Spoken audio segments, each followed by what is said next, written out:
മമ്മൂട്ടിക്ക് ക്യാൻസർ വന്നപ്പോൾ പൊതുജനത്തിന് മുമ്പിൽ ക്യാൻസർ ആണെന്ന് പറയാൻ മമ്മൂട്ടി സമ്മതിച്ചില്ല. അത് വളരെ രഹസ്യമായി വെച്ചു. മനുഷ്യരല്ലേ, രോഗം വരും, അത് തുറന്നു പറയുന്നതിൽ എന്താ തെറ്റ്? അവസാനം രോഗം മാറി തിരിച്ചു വന്നു, സിനിമയിൽ അഭിനയിച്ചു. ഇപ്പം മമ്മൂട്ടി പറയണു, ഞാനൊരു രോഗിയായിരുന്നു, എനിക്ക് ക്യാൻസർ ആയിരുന്നു, അതിൽ നിന്നെല്ലാം ഞാൻ രക്ഷപ്പെട്ടു, എനിക്ക് പൂർണ്ണമായി മാറിയിട്ടുണ്ടോ എന്ന് എനിക്കറിയില്ല എന്നൊക്കെയാണ് പറയുന്നത്.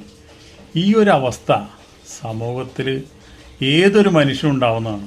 മനുഷ്യൻ്റെ ശരീരമായാൽ രോഗം വരും. മമ്മൂട്ടിക്ക് മോഹൻലാൽ എന്നൊന്നുമില്ല രോഗത്തിന്.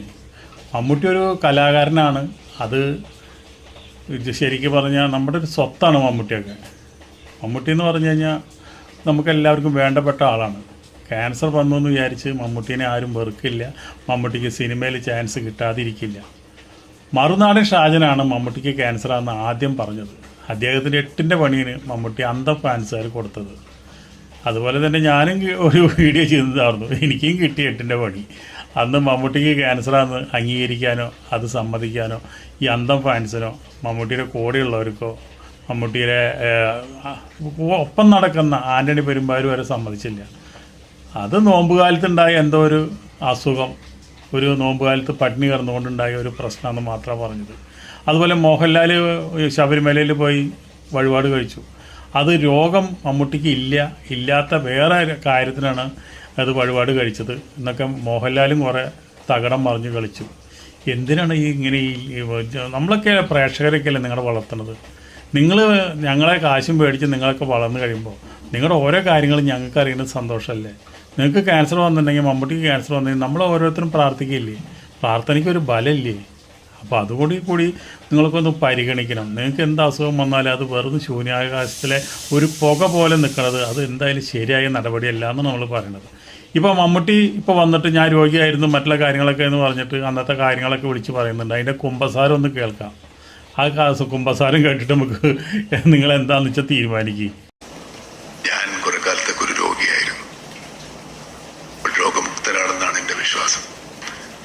ആ സമയത്ത് എനിക്കുണ്ടായ ചികിത്സയും ഡോക്ടർമാരും മറ്റു നഴ്സുമാരും പരിചാരകരും ഒക്കെ എന്നെ ശുശ്രൂഷിച്ചതൊക്കെയാണ് ഓർക്കുന്നത്. ഇപ്പോഴും ഞാനൊരു പ്രമുഖനായതുകൊണ്ട് മാത്രമായിരുന്നില്ല. ഞാൻ എൻ്റെ രോഗത്തിൻ്റെ വലിപ്പം ഒന്നും അവർ അത്രത്തോളം എന്നോടും പറഞ്ഞിട്ടില്ല. അങ്ങനെ ഒരു വലിപ്പം ഉണ്ടായിരുന്നില്ല എന്നാണ് എൻ്റെ അനുഭവത്തിൽ നിന്ന് ഞാൻ മനസ്സിലാക്കിയത്. പക്ഷെ ചികിത്സിക്കുക, അതുപോലെ ഒരു അത്ര നല്ലതല്ലാത്തൊരു രോഗം നമ്മുടെ ശരീരത്തിനെ ബാധിക്കുമ്പോൾ നമുക്കുണ്ടാകുന്ന മാനസിക സംഘർഷങ്ങൾ ആദ്യകാലത്തുണ്ടാവും. പിന്നെ നമ്മളത് പഠിച്ചിരിക്കും. ഞാനത് പറയുകയാണ്, ഡോക്ടർമാരും രോഗികളുമായിട്ടുള്ള ബന്ധം. ഒരു ഡോക്ടറും എന്നോട് ഒരു പിന്നെ നെഗറ്റീവായിട്ടൊരു വാക്കുപോലും പറഞ്ഞിട്ടില്ല. കേൾക്കുമ്പോൾ പേര് കൊണ്ട് പേടിപ്പിക്കുന്നതാണെങ്കിലും അവരെന്നെ ഒന്നും പറഞ്ഞ് പേടിപ്പിച്ചിട്ടില്ല. അല്ല, ഞാൻ രോഗി എന്ന നിലയിൽ പറയുകയാണ്.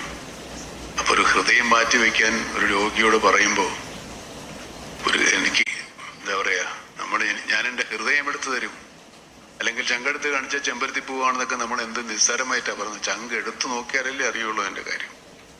അപ്പം നമ്മൾ പലരും നേരിട്ട് കണ്ടിട്ടുണ്ടാവില്ല.